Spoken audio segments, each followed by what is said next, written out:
কইস নে দেশের যে অবস্থা কিছু করতাম পারতাছি না। কোন যে একটা ব্যবসা করো আমি এই পরিস্থিতি এলাকাত নাই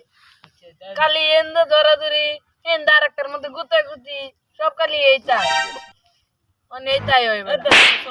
কানের মধ্যে গুতা মাছ করে এবড়ে সব সময় বড় ভাই না মানে ওরা আন্তরিক বল দিছি বেটা কানিতে লাগাম তুই আমার সাথে কেলাম তোর ব্যবসা কিটা কিরকম চলতেছে বেশি ভালো না লসের পথে গেল তোমার দিস করে এই তো আমি তো দিছি এবড়ে মজা লইস না কই দিলাম আমি মজা লইছি তুই মজা লইছিস বেটা বেটা আমি শিক্ষা দিলাম বলা মানে পুংনা মানে লাগে আর তুই আমার সাথে মজা লো এই বেটা ভাগল লইছিস নাকি আমি তো দেম দূর বেটা দা বেটা পয়লা লইলবি এমনি আরে বেটা আমি দিছি না আচ্ছা তো আমি কি করার করাম এই দেখ তুই বেটা আমার দেশ করে দূর বেটা সব সময় মজা লইতাছ বেটা আবার মজা লইছ